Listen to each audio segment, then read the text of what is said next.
You are listening to The Edge, a podcast for personal development junkies and visionaries living right at the precipice of oh shit meets fuck yeah. I'm Nadia, an embodiment and relationship coach and a lover of all edges. Stick around to listen to raw, unpolished conversations where we explore our personal and collective edges in all their erotic glory. Hello, just popping in here real quick to let you know that next Tuesday, May 23rd, I'm running a masterclass called Erotic Business, and it is all about electrifying your vision and your voice. So how flirting with your erotic edge will really electrify your business, your body, and how they're actually all connected. And this is really primarily for the seasoned spiritual entrepreneur. So think, if you're a coach, a healer, a priestess, medicine woman, someone who's been in the space for quite a while and you're craving support with capacity, resilience, adaptability, and erotic alchemy while running your business, this is for you. If you feel that we are really entering a new era in which sustainability comes from these pillars that I just spoke about, and not just from strategy alone, you're going to get so much out of this class together. Because you know that the biggest business hack as a spiritual woman is actually learning how to master the alchemical process and ally with your body to create more flow, abundance, and electricity and turn on essentially in your expansion. So this is definitely not a business strategy workshop. That's not the work that I do. It's very much about reconciling these two parts of your identity with the support of erotic alchemy and energetic and somatic tools. And it's very much about becoming a more potent embodied transmission of your message, right? If you've been around in my community, you know that we're always doing everything through the body. And what I love about this is for us to be able to also come together so that we don't feel so alone in the challenges that we are facing behind the scenes, because there's a lot of shame and guilt that can stay stagnant when we think we are the only ones going through this, when in fact there are so many people having exactly the same experience. And there's so many ways in which we can make this more pleasurable, more turned on, and more electric for ourselves. So even if you're listening to this and you're like, oh my God, May 23rd has passed, as you know, we always have recordings of the workshop. You can do all of that on your own. So if you head to the show notes, you'll get a link to be able to purchase either a seat in the live class or the replay if it's after the date or, you can't make it. Can't wait to see you there. Hello, everyone. Oh my God, we are season 2 of The Edge. I'm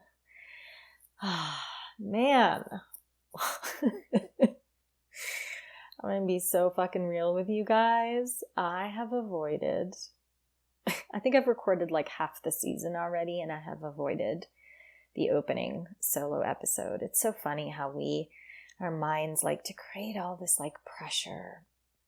And it's got to be the perfect opening episode, and what am I going to talk about? And I had it slated that I wanted to talk to y'all about, I guess, like the death rebirth process, and give you a little bit of a personal update as to what's been going on for me since last season. And I mean, it's just been so convenient that I've had like construction and painters around, and I'm like, I can't do it today. And then I'm like, oh no, I got to bring in all these like pillows. I usually have to bring in at least to this room, which is the room I can currently record in because I've got painters on the other side of the house. And I usually have to like stuff it with so many pillows and all these blankets, and so that it doesn't sound like I'm in a hollow room, even though I'm not in a hollow room. I just think there's no bed in here. So for whatever reason, it does a little bit of a hollowy sound. And you know what? I was like, it's fine. I'll record it next week. You know what? We'll just push the podcast one more week. We don't need to start now. My mind was coming up with all sorts of fun things. And I just decided, you know what? Fuck the blankets. Fuck the clear. Like, I wanted to have like an outline, like, here are the 5 lessons I've learned from my death and rebirth process. Nope. And I just decided if there's going to be clanking of ladders because painters suddenly appear, then so be it. And I think that in the process of even recording this episode, I am getting another dose of the medicine that I've been receiving over and over again. That has been like humbling me. I mean, oof, truly, truly a layer of healing that is deeper than anything I've ever experienced, which is not to be surprising, right? Because every time we excavate, we go deeper. It's like, duh. Like, of course that's going to happen. And yet I'm still, after all these years, still surprised by the process. Like, oh shit, wait, I'm going deeper? And I'm coming to you so messy. I'm coming to you messy. I'm coming to you so tender. I've been crying all morning. I was up in the middle of the night, which is very rare for me in life. I tend to be someone who sleeps no matter what's going on in my life. But I've noticed recently having these windows in which I'm up in the middle of the night and like concerned, like worrying and anxious and just feeling how much is shifting in the collective, feeling how much our industry is shifting, the introduction of AI, the recession. I mean, there are so many variables. I think people's like buying hesitancy, that's coming up a lot as a result of overpromising in the industry. I mean, there is so many variables right now that all of us business owners are grappling with. A lot of us, especially those of us running very soulful spiritual businesses, it's so hard. It's so hard to separate our own like mission and karma and dharma from the day-to-day. And this is a huge part of what I've been with lately. And so sometimes it keeps me up at night and I'm just like thinking about things and I'm like, what really feels most in alignment? And so, yeah, because I'm coming to you messy and raw and unfiltered, I literally do not even have like usually I'll have a little outline, like a couple of points, like 3 to 5 points, like here's some things I might talk about. And I'm recording this because I have like a deadline on submitting this to my team. And I'm trying. Honestly, I don't even know if this is going to go out because I just feel so discombobulated. And I'm hoping that this serves people because maybe everyone else is feeling super discombobulated too. And yeah, and it just, if nothing else, feels helpful to know that people everywhere are feeling this way, maybe in the industry and maybe outside of the industry. I don't know. I'm so in this bubble, right? All my friends are coaches and yeah, it's like we really are in this insulated bubble. And I just have been going through a lot of my old writing from the last couple of years. Sometimes I write in my notes document and then I forget to post. And then I realize, wow, I have all these posts that I've never actually posted, all these pieces of writing. And so I'm reading through them and I was just cleaning up like what was posted, what wasn't. And I started to notice a theme that really, truly in the last year and a half, I have been speaking so much. Every time I write, I'm like channeling something. And I've been speaking so much about alchemy. And this is a word that wasn't really in my vocabulary before the last few years. And it's been nonstop in everything I've been writing about. And I look around and, because we all are downloading from the same spiritual iCloud and the same muse, I see that there's a lot of other spiritual female entrepreneurs who are doing the same thing. they are talking a lot about alchemy. And so I'm really starting to understand that we are in this place that has really smacked us around the last few years. I mean, we have been smacked up, down, sideways. And I know some of you like that. I know I do on some level, even though every day I might be like, my ego's like, I don't wanna. There's a little part of my BDSM masochistic side that's like, ooh, spank me harder, daddy. Man, I do. I mean, I constantly just sigh with a lot of my colleagues and friends and go like, damn, we chose an interesting time to be here doing this work. Like, talk about being schooled to the max. And I have been in the weirdest, most bizarre phase of my business. It feels so vulnerable to speak about that. Like, don't want to talk about it. That. And yet I think it's in service to talk about it. So here we go.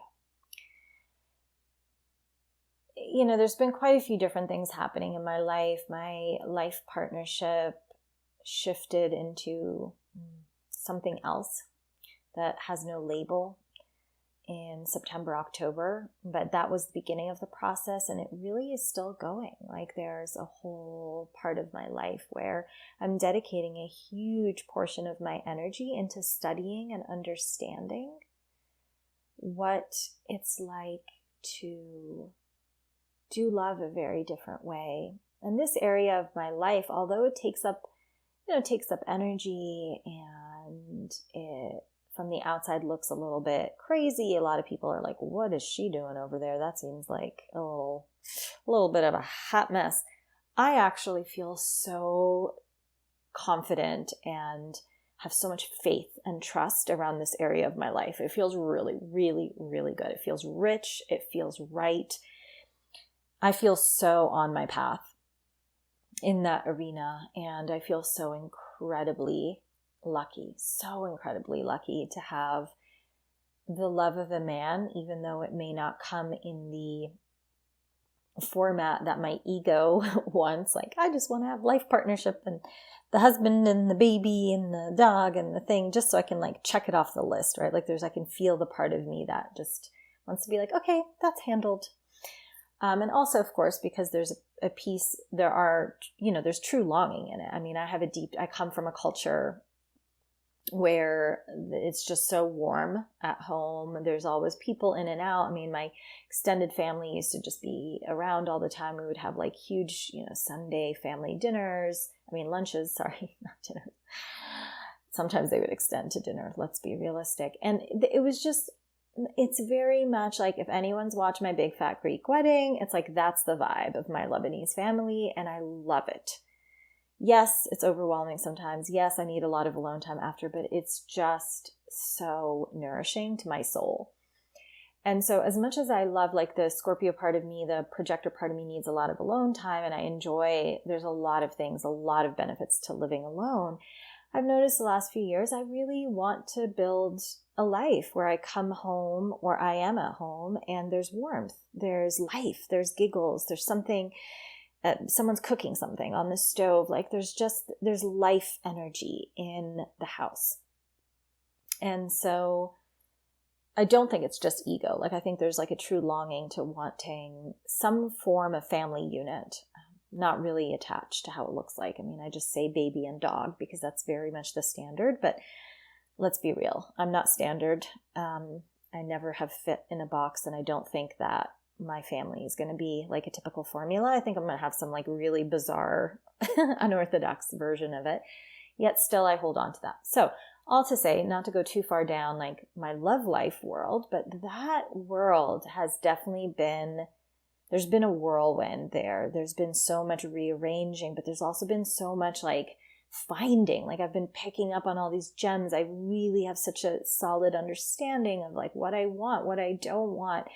Chris and I are more in like a deeper level of relationship than we ever have been before. We just keep deepening. It's so beautiful to watch when you let go of the labels, like what can emerge in terms of just pure love. And so that whole area, even though it's been up and down and all over the place, it has felt really good, actually. Body has always been a challenge for me. Body has always been a challenge. But again, I feel a level of trust and faith. I have all these I'm just very sensitive. And so every day there's a new little problem, but like I have so much gratitude that they're little problems, they're inconveniences, they are manageable. There's nothing that is super life-threatening at this point, and hopefully ever. And so I do feel so much gratitude around that. And I did have, again, in this season of winter, a huge health situation that was like a full-time job. And it took so much out of me. It also really it basically put me into super imbalance and created a whole bunch of other problems and had me feel really unwell. I realized that when I'm malnourished, my mental health doesn't do great, which is like pretty obvious. Like, you don't eat, you're probably going to start to be a little bit like woo in the head, right? And so that's what was happening to me for a short period of time, and I very quickly picked up on it and went, yeah, you know what, no health solution is worth this. And so I got myself back to eating, but I had lost a ton of weight and I just felt so not juicy. Like, I just felt gray and I felt like I had aged, and yeah, like I suddenly got like white hairs that I didn't have before. And I just felt like I didn't feel juicy is the best word to put to it. And the second I started eating again, I felt amazing. I felt like, oh, this is my normal weight. This is my healthy weight. This is how I feel, truly sensual and like meaty and fleshy. Like, I didn't like feeling like bony, I'd never gone down to that weight. And so it was very confusing to me. So anyways, health piece, it's a constant thing for me to consider, but end of the day, it's okay. Like, it's fine. But the piece that is just taking me for a ride, you guys, is this theme that I think is the deepest work for me, around the deepest level of faith and trust in God, in life, in the universe, which even as I say, I want to barf because I'm like, oh my God, this is so cliche. Because of course I've worked layers of surrender, layers of patience, layers of faith and trust since I've started my personal development / healing journey. I mean, this has been ongoing, but we all know, right? When it's like a deep soul journey you take on a particular theme, you're just going to keep going deeper and deeper. So I'm being schooled on like another layer of surrender. And I'm like, oh geez, come on. Can we wrap up this curriculum already? I get so annoyed about what to me feels like inefficient. I like efficiency. I'm like, let's go, let's do it. And so my business, the current model of my business, has been a stand-in. So I would say my coaching practice, since I started it about 10 years ago, has been the place in which I work out all my attachment stuff. And I know for a lot of people that's in relationship, especially romantic relationship. For some it's sisterhood. I'm like A-okay there. I feel very securely attached. Granted, I'm not perfect. Of course, there's moments of dysregulation and moments of I get anxious with certain avoidant people and then I get avoidant with certain anxious people. Sure. And overall, I always trust. And this is why so many of my clients, my friends, my colleagues, they come to me for relationship advice, because I get it. I know how to do that. That feels so easy for me in my system, even when the situations and the circumstances themselves are very difficult. Like right now, I'm not exactly in an easy circumstance in my love life. It's actually very nuanced and complicated, and probably the sort of circumstance that most people would just eject out of and be like, nope, not doing that one. And I'm like, I'm cool over here. Like, give me more layers, give me more nuance. I can do this. And the place where my little girl comes out, the place where my, I guess like just my deepest attachment stuff is actually my relationship with God. And I'm going to just say God because it's just easier, I think, to think about attachment when you can personify the other energy. And, if I'm like, oh, my relationship with the universe or with life, it starts to get a little bit more meta and heady. But when we think of God, we can often, I'm not saying it's a good thing, but we can sort of personify God. And so it somehow makes it a little bit easier to cut and paste like attachment concepts to this relationship. And so, in my background, I was born into war. If you've been around in my community, you know that. If you're just listening, that's my situation. It's like I was born into the Civil War, as well as a war between us and Israel in 1981. And both wars were happening on and off all the way through 1989. So 9 years. But the last couple of years, we actually left the country, so it wasn't relevant. But the first 7 years of my life, this was the life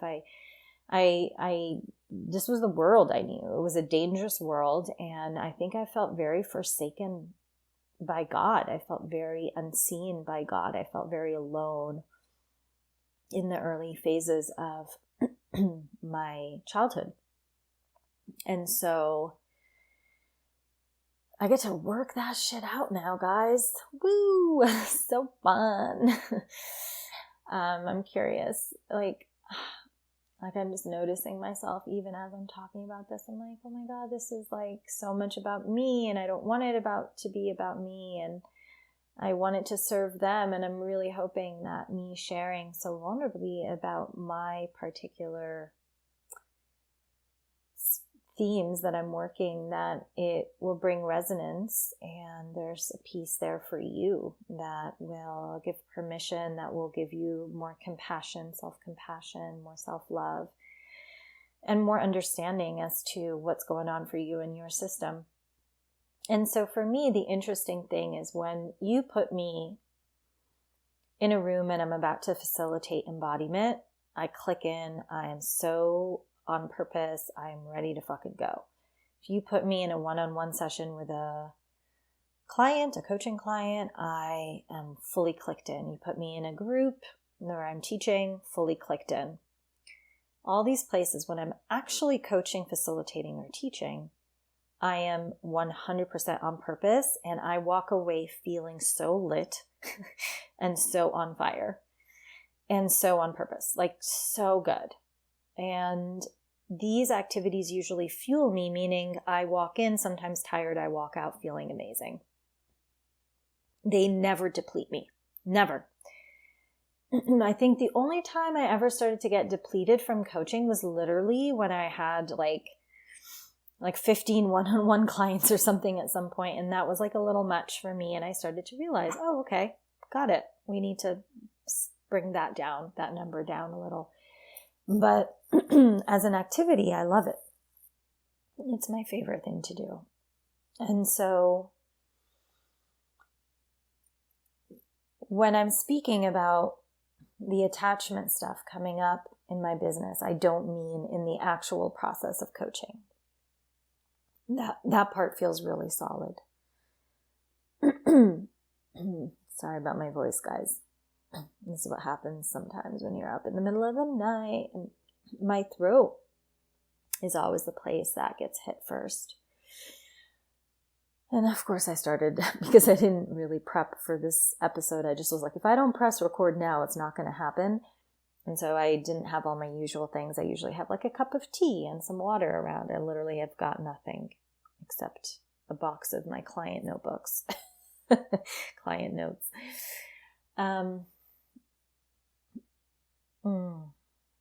So when I talk about me playing out my stuff with God in my business, I'm talking about the actual business, like running the business, the marketing, the recognition that I either get or don't get from marketing, right? Like the strategy pieces, the pulling people in. It's always been really easy for me once I'm in connection with someone, whether I meet them at an in-person event or just at a random dinner and we decide to get on a call together. Usually, unless we notice that we're not the right fit, more often than not, I end up working with this client.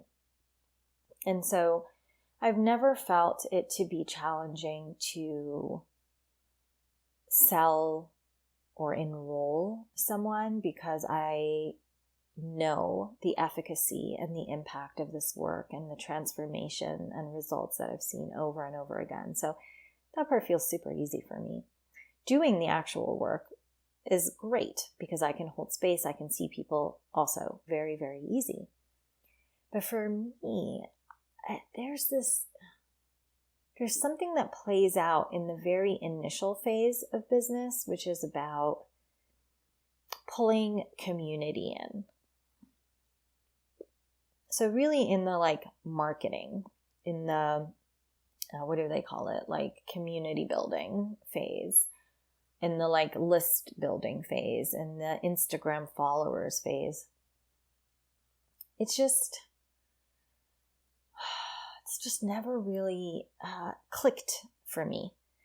And I feel like after 10 years in this business, it's like I've done trial and error on a whole bunch of things and nothing has ever felt really good.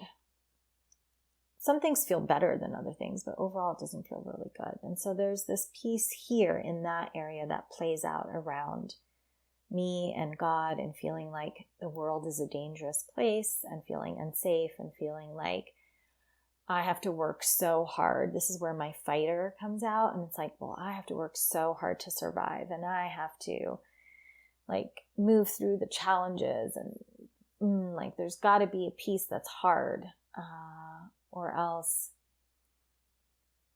my whole worldview would crumble, right? Because then it's like, oh, well, life would be easy. And of course, every year I'm like, easeful this, essence that, like I'm always talking about ease and peace and flow. And like, that's all, like I put so many intentions and write affirmations and mantras and whatever, like all about like ease and feeling safe. And because that's the area where my fighter comes up and it's like, I got to fight something. There's got to be something I fight because it's like the fighter is so much of, or has been in the previously so much of my identity. And so when there's no challenge, the fighter doesn't have a role. And the fighter wants to continue to feel relevant. And so I've been working with my fighter behind the scenes and man, okay, trying to fight a fighter like is not the move, guys. Of course, I've been fighting my fighter, which is fun. So I've been in like a lot of battle and that's exhausting. I've been also working with disarming my fighter, dissolving my fighter, negotiating with my fighter, like trying to send my fighter on vacation, right? Like, and this fighter has been what got me so far in life. Got me through the war, got me through, a film industry that sucked with horrible, horrible misogynistic men and crazy work hours and just the impossible, like people asking for the impossible of you and me being like, yeah, I'm going to prove to you that I can do it. And I did. I didn't sleep. I ate horrible food. I mean, I did everything because when I put my head to something, I will get that shit done. And what's been so humbling for me as I move deeper into alignment around my mission in the world, when I was in other industries and other careers, it was really easy to push hard and see results. So the hustle paradigm still worked back then. If I worked my ass off, yeah, sure, there were consequences. I was getting really sick, which is part of why I left the film industry eventually. My body said, you're going to get cancer if you keep going. I got a very clear message. And so I shifted gears. However, even as I entered into the holistic health coaching world, which was my initial foray into coaching as a whole, I still, it was still the phase collectively where we were hustling. Bro marketing was in, the funnels were in, all that good stuff was happening. And so we all hustled. That's how we did it.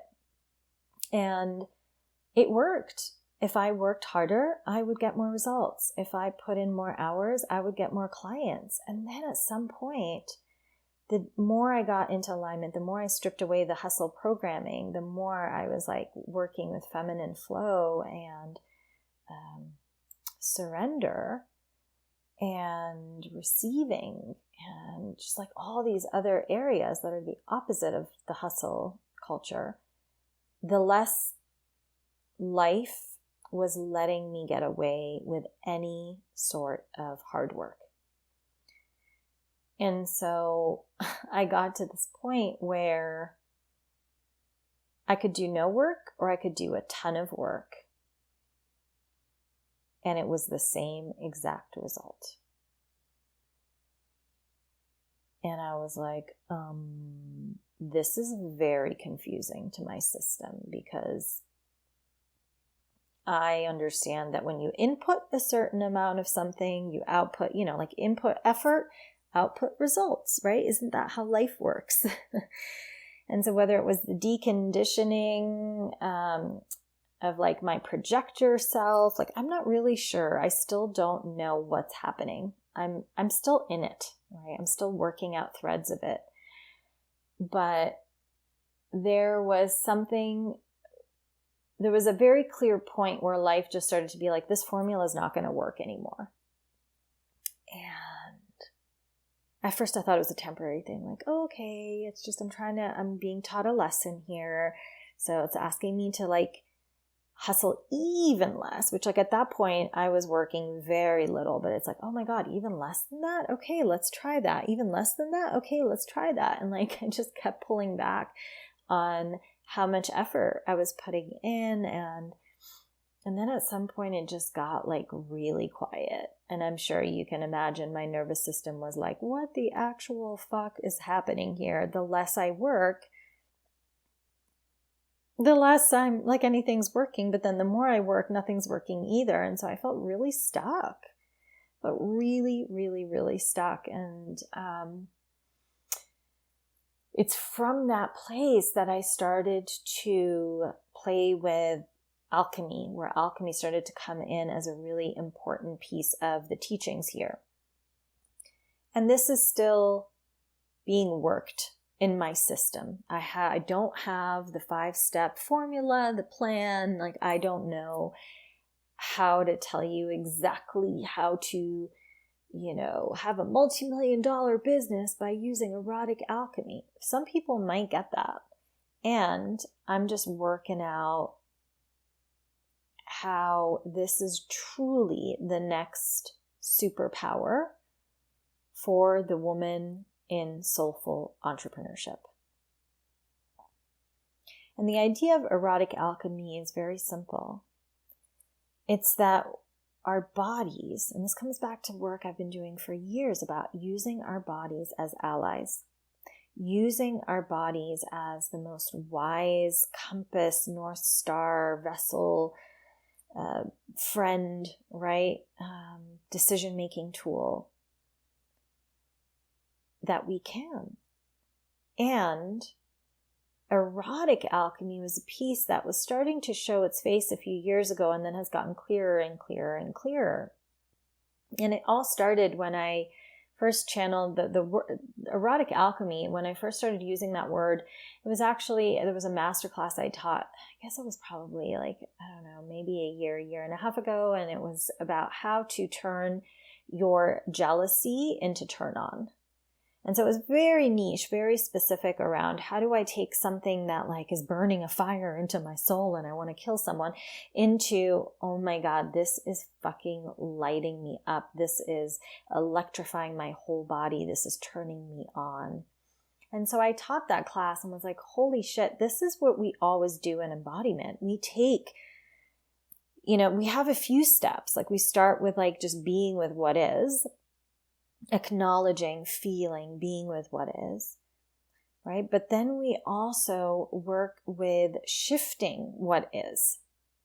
Because the longer you are present with what is, the higher chance of it naturally shifting. So it's sort of like when you have a little bit of a pain somewhere or like a tightness somewhere in your body and you breathe into it and you put attention to it and you start imagining it dissolving and you really sit with it patiently. Over time, you will notice a shift in the pain. It often gets milder. Maybe it doesn't all fully go away, but it often gets milder. And so I started to realize that in entrepreneurship, there's been so much focus on like always keep making a shit ton of money and keep being more successful and expansion. And each year, oh my God, we made, 200K, then we made 500K, then we made, all this rhetoric in the industry about growing and expanding. And it's just like summer, and the summer balloons. And there is zero acknowledgement of the dip of the winter and how that is healthy. It's not a sign that you are broken or that your business is regressing, but that it is actually, and I remember having so much pride about the fact that every single year I made a little bit more money than the year before. And I was like, I'm on the upward trajectory. Like this is a sustainable business. And, throughout the year, of course, we had months that were big months that were basically no money coming in. I mean, it's very volatile throughout the year, but it never occurred to me that like I could go through 8-9 years of expansion and then possibly have a couple of years of a dip. Like, so that when I'm really pulling out over the 20-30 year plan, there's going to be a winter. Because there's this period where life and the collective energy and your own soul is saying, okay, something's got to shift again. You have to go back into winter. You have to let the soil rest. You have to look and see, I had run like 8 or 9 rounds of my Embody teacher certification, and like life was like, okay, we're taking a break for a year. You're not going to launch this program, which is like pretty much most of your revenue. And you're going to take a year off so that you can come back with a different vision of the certification. It wanted to be bigger, wanted to be just different. And I needed space away from that. I needed that winter. And so I think this rhetoric of like bigger, better, more summer, more sun, more like it just big. It's like that is going to create a crash at some point. And I think that we are, as an industry, having a dip. I mean, part of it is also the economic recession, right? Like we have to look at the global variables. We can't, yes, we create our own reality, but also we are part of a bigger web of events. There's no way that something which is like coaching, which is essentially a luxury item, is not going to be affected as an industry when a lot of people are barely being able to pay their bills. Or they are putting aside money and going, you know what, maybe this year I don't have to, pay for coaching. Maybe this year I'll put that into savings just in case there's some issues. That's all. Doesn't mean there aren't a whole bunch of people who are still coaching. I don't want people starting to message me and be like, you're being negative about the industry. No, I'm just being realistic. There's a lot of people who are making a shit ton of money right now, and it's the middle of the recession. Beautiful, great. I'm not entertaining one or the other. I am just giving all the different facts, which is that we have to take into account the environment we're operating in, even if we might be more of an exception. Which, just from basic economic theory, with all due respect to everyone who's like in their manifesting bubble, not true. We are a luxury item. people do not need coaching. People will choose therapy over coaching because that's when it's really like, this is part of my basic pillars of health. Coaching is about taking someone from good to great. So when a lot of people, I'm not saying we're losing all our clients, but there's a significant number of people who maybe would now think twice before going, all right, I'm going to invest in a high ticket program this year. So anyways, I don't know how I ended up on this tangent, but it felt important to talk about pulling back. There is natural cycles and dips, natural summers and winters. There's nothing to be scared about, to be ashamed about, to feel guilty about. You are not broken. The industry or your specific business does not need to declare death. Like, everything's just going through the normal cycles it needs to go through. And so I've been really working on developing some tools that help you as you are going through that death process, as you are going through the dip, as you're moving through, like, into the dip, staying in the dip, and then coming out into the rebirth process, into the rising back up, right, process, into the, like, reintroducing yourself. Because in the winter, we change, we shift. This is the alchemical process. And so how do we take all of the pain, the grief, the loss, the anxiety, like just all that excess energy, and instead of having it turn inward into masochistic thoughts, into critical thoughts, into anger at someone else, you know me, I love to just get angry at God. I'm like, that's my thing. Like, I do that. I go outward and start negotiating with God. Like, why is this, anyways. And so it's like, instead of using that energy, because it's just life force energy, and it's like, okay, do we use it to unconsciously and unintentionally hurt ourselves or hurt people around us, or just start getting complainy or negative about stuff? Or do we want to take that physical energy that we feel in our body and turn it into erotic energy? Turn on aliveness, more electricity. And so I've been working on stuff like that. I mean, down to I had jaw pain the other day, and I was like, how do I move this energy and move it up to my jaw and have it become hot? How do I make it orgasmic? Right? That's like the day-to-day micro version of how to work that alchemical process, the erotic alchemy process. But you're taking something that feels dark or negative or difficult or challenging, and then you turn it into something that's life-giving. So instead of letting it deplete you, you let it fuel you. That is the fundamental principle. And so everything is always a work in progress. I'm like, all right, here, this is it. This is what I've got for you. And this framework or these set of pillars will never change. No, they're everything. Our whole life is a work in progress. Collectively, we are learning. We are teaching as we are also being students. And so this is where I'm at. I'm a student of erotic alchemy, and also I'm a teacher. I believe that I'm going through this process in order to teach you and pass along what I'm learning in hopes that it serves you. And so one of the ways I'm doing that, I'm talking about it all the time with different posts, etc., but also I am teaching a masterclass called Erotic Business that's specifically around this topic. And this is something that I am doing on May 23rd. If you're listening to this and you're like, May 23rd is already passed. All good. We have replays. Surprise, surprise. I just always laugh because people are always like, will there be a replay? I'm like, there's literally always a replay. I don't think unless you're coming to a private retreat on Zoom or something like that, there's a replay. So, and even those, sometimes there's a replay. So yes, you can grab this, replay the recording anytime. It's in the show notes. And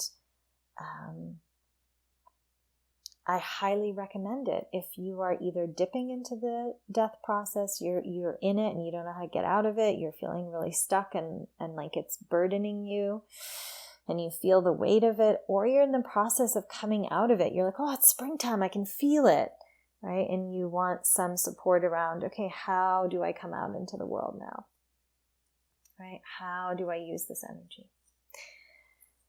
So I can see the part of me that's organized, that wants to tie this all into a little bow and be like, okay, so in conclusion, here are the 5 things we talked about. I truly have no idea what I talked about. I feel a little like I just blacked out doing this episode. And, one person who really inspires me in this is one of my mentors, Jody England. I worked with her a lot many years ago, and then I just recently we just touched base with a little touch point here, and I was reminded just in having a session with her again after all these years. I really like my tried and tested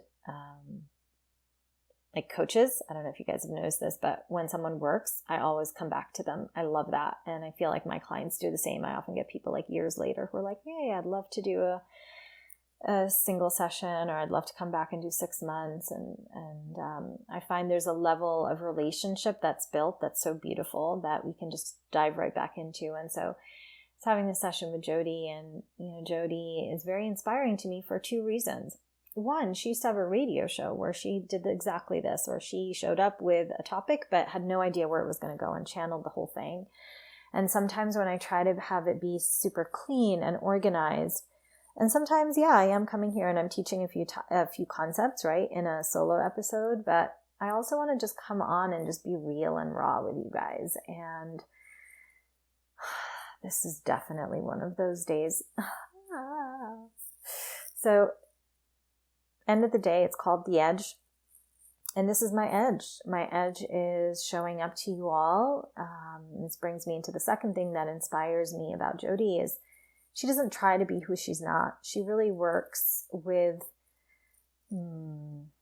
more of the darker underworld kind of vibes. And so she doesn't show up trying to be a cheerleader.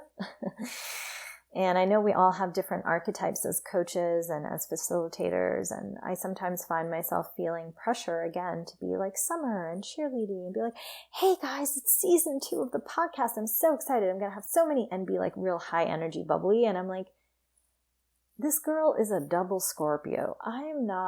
Bubbly is not my thing. That doesn't mean I don't have days when I'm like that, but there's the teacher in me grounds down and deep. And what I'm talking about is in the shadows. And a lot of my work is about permission to explore the shadows and to also alchemize the shadows into the light. So I'm not saying I only play in the underworld. That would suck. I play in the full range, but I love to play in that place where we get to alchemize one into the other and to have agency and feel empowered, that no matter what comes to us, no matter what season we're in, no matter what's going on, no matter how raw, tender, messy we are, that we can show up and we can turn that energy into something else. Even this morning, I was feeling so down and in the dumps and sort of cranky, and I'm pretty sure I'm day 23, which is always the best day of my cycle. I say that with sarcasm. And I just wanted to crawl into a hole and not do anything. And in just turning on the mic and starting to talk to y'all, I moved that energy. I feel way better now. I feel more in service. I also feel like, oh shit, I might have a vulnerability hangover because I just shared way more than I think I ever have about my personal process and what's behind the scenes. And also I'm pledging to do more of that so that we can eliminate the shame of what is happening behind the scenes and a lot of the businesses right now, which is that we there's a huge shift. And so it is challenging a lot of us. We are being asked to devote ourselves deeper into our own spirituality, into our mysticism, into our dharma, into what our soul needs, into our deep childhood healing. And at the same time, we're being asked to run a business and manage a team and make reels all the time and write things and free content. And, it's just like, it's a lot of pressure to do all of that. And so I want to normalize that it is hard. And each one of us has a different flavor of what's challenging us in the background. And this just happens to be mine, is feeling like I have to work so hard and fight so hard, and that it's me, myself, and I, and leaning back and allowing the divine God life to support me feels really, really difficult. And it's not that I don't lean back and do it sometimes, but, I snap in and out of it. And so the erotic alchemy piece has really helped me in the moments where I go into that contraction, where I go into I just want to curl up into a fetal position and die, is that I go into that breathing. I go into that, okay, how can I make this hot? How can I turn myself on from an energy that wants to turn me off completely, right? So that's that.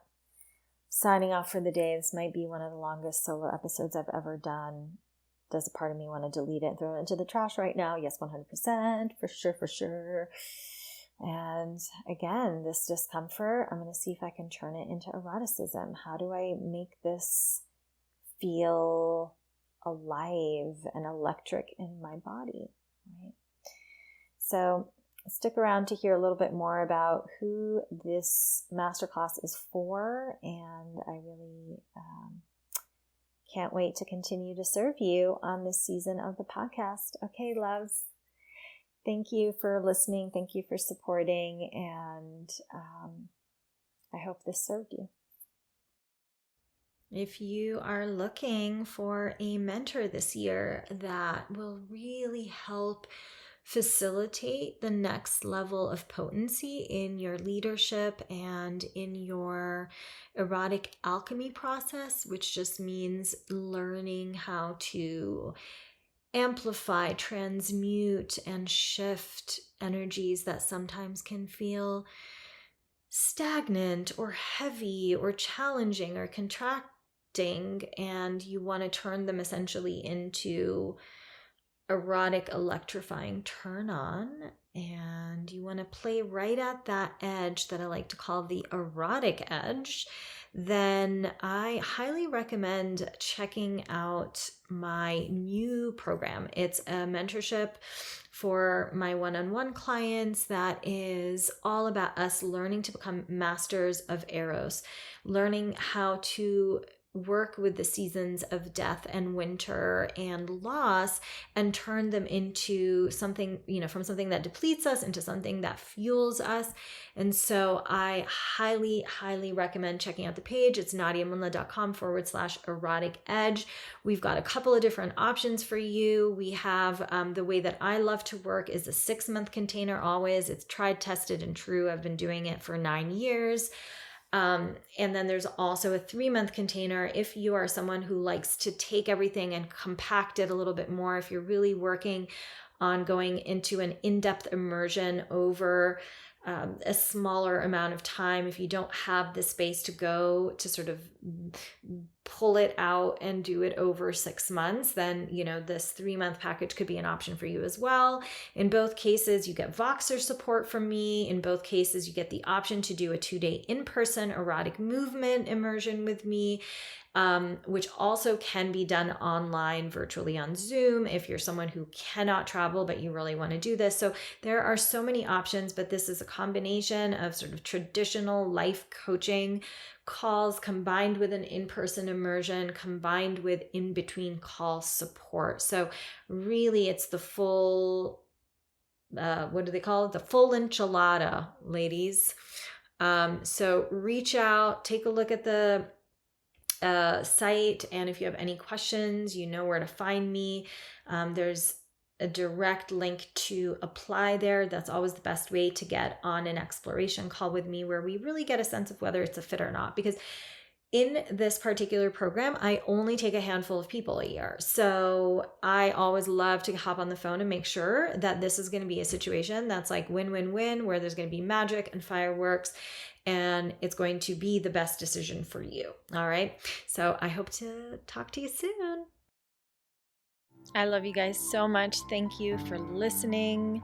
We would love for you to rate and review the show, and I'd love to know your takeaways from the episode. You can do that by DMing me on Instagram at Nadia Munla.